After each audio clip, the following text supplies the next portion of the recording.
Hello everyone, welcome back to my blog. और आज है छठ पूजा का खरना और मम्मी यहाँ रेडी होकर खरना का प्रसाद बनाने के लिए चूल्हा बना रही थी, क्योंकि इस दिन कहा जाता है कि या तो मिट्टी के चूल्हे पे या फिर ईंटे के चूल्हे पे ही खरना का प्रसाद बनाया जाता है।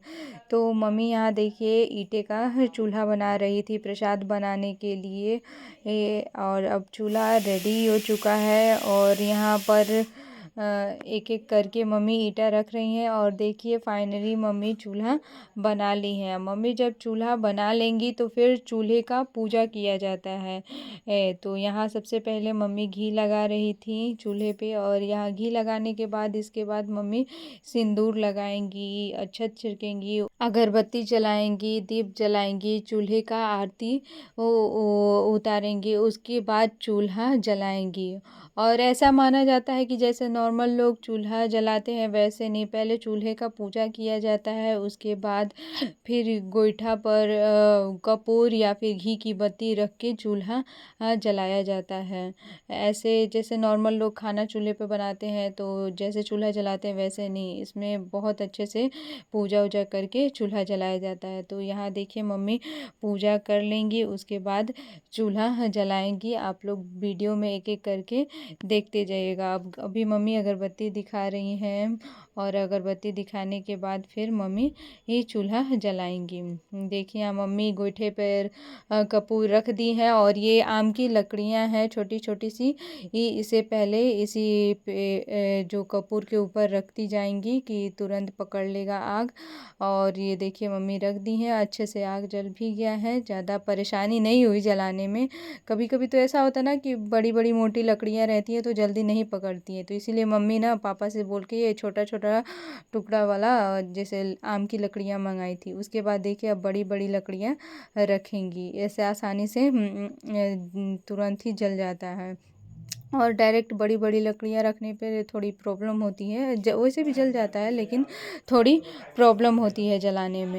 मम्मी यहाँ पर ये चूल्हे पर बटुला रख दी हैं और इसमें दूध डाल रही हैं। और इसी में हम लोग का हर साल खरना का खीर बनता है, इसी इसी बटुले में मम्मी बनाती हैं। और इसे मम्मी घर में एक और नाम से बुलाती हैं, इसे तौली बोलती हैं। और मम्मी बताती है इसे बटुला भी बोल सकते हैं, तो हम लोग बटुला ही बोलते हैं और मम्मी से तौली बोलती हैं। और देखिए मम्मी यहाँ ड्राई फ्रूट्स कट कर रही हैं खीर में डालने के लिए। और यहाँ दूध खौल जाएगा तो उसके बाद चावल धुल के डालेंगी, उसके बाद ड्राई फ्रूट डालेंगी, चीनी डालेंगी, गुड़ डालेंगी। क्योंकि गुड़ ज़रूरी होता है आज की खीर में ना, तो चीनी भी डालती है मम्मी, ऊपर से गुड़ भी डालती हैं। और आज का जो खीर होता है वो बहुत टेस्टी बनता है, मुझे तो बहुत अच्छा लगता है आज का खीर। मम्मी यहाँ पर चावल धो दी थी और चावल धोने के बाद उसे जो ये बटुला रखा गया था इस चूल्हे पर, इसमें वो डाल रही थी खीर बनाने के लिए। देखिए मम्मी सारा चावल डाल दी हैं, उसके बाद अब ड्राई फ्रूट डाल रही हैं, थोड़ा टेस्ट आ जाएगा इसमें। ड्राई फ्रूट डालने के बाद मम्मी उसमें चीनी डाली, गुड़ डाली, चीनी गुड़ डाल के उसे अच्छे से चला के पका रही थी। और जब खीर तैयार हो गया था तो मम्मी उसे उतार के रख दी थी। फिर चूल्हे पे तवा रख के मम्मी यहाँ पर रोटी बना रही थी, क्योंकि यहाँ छठी मैया को खीर और रोटी चढ़ाया जाता है। और ये जो पूजा है ना एकदम संध्या काल में होती है, ना इसे दिन में किया जा सकता है और ना ही रात में। जो संध्या काल होता है, दीप जलाने का टाइम होता है, उसी समय ये पूजा होती है। तो सबसे पहले मम्मी एक कलश रखी थी, उसमें आम का पल्लो डाल दी थी और ऊपर एक दीपक जला दी थी। और एक ठो थाली में मम्मी ये जो रोटी बनाई थी उसमें घी लगाकर 6 जगह रख दी थी और 6 रोटियों पर खीर रख दी थी। और जो ये थाली में रोटी रखी थी मम्मी, इसी के आगे अब 6 जगह मम्मी यहाँ फूल चढ़ा रही हैं। और फूल के आगे 6 जगह मम्मी यहाँ पर सिंदूर से टीका लगाएंगी और छठी मैया का पूजा करेंगी। और देखिए मम्मी बहुत अच्छे से छठी मैया का पूजा कर ली थी और एकदम अच्छे जो टाइम पे पूजा होता है छठी मैया का उस टाइम पर मम्मी का पूजा हो गया था। और यहाँ पर मम्मी देखिए छठी मैया से आशीर्वाद ले रही हैं।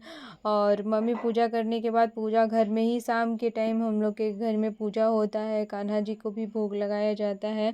तो यहाँ मम्मी कान्हा जी को भी खीर का भोग लगा दी थी जो बनाई थी, उसी से अब मम्मी यहाँ पर आरती करेंगी।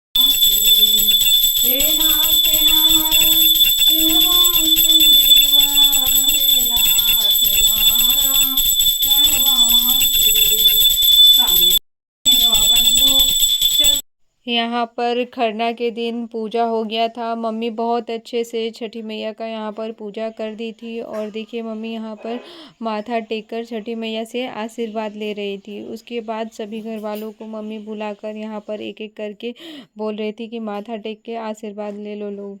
भैया सबसे पहले गए थे और यहाँ देखिए भैया हाथ जोड़कर छठी मैया को प्रणाम कर रहे थे और माथा टेककर छठी मैया से आशीर्वाद ले रहे थे। छठी मैया को प्रणाम करने के बाद आशीर्वाद लेने के बाद फिर मम्मी से भैया ने टीका लगवाया और मम्मी का पैर छूकर मम्मी को प्रणाम किया। उसके बाद मैं भी यहाँ छठी मैया को प्रणाम की। उसके बाद मम्मी से टीका लगवाकर मम्मी का पैर छूकर मैं भी मम्मी से आशीर्वाद ली। ऐसे ही घर में जितने लोग मम्मी से छोटे हैं सभी लोग एक एक करके छठी मैया को प्रणाम किए। उसके बाद मम्मी से टीका लगवाकर मम्मी का पैर छूकर सभी लोग मम्मी से आशीर्वाद ले रहे थे।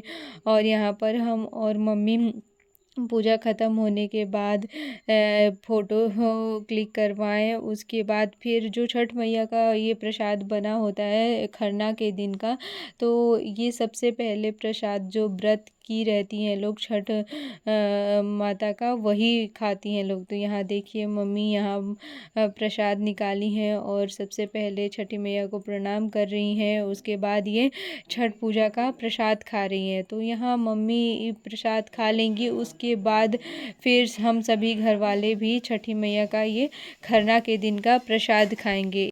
और खरना के दिन की जो ये खीर बनी होती है इसका स्वाद ही अलग होता है। ऐसे तो खीर हम लोग कभी भी बना के खा सकते हैं, लेकिन जो स्वाद प्रसाद में आता है वैसे अगर हम नॉर्मल डे में कभी भी खीर बनाते हैं उतना स्वाद नहीं आता है। मुझे आज का प्रसाद काफ़ी अच्छा लगता है, घी लगी हुई रोटी और खीर।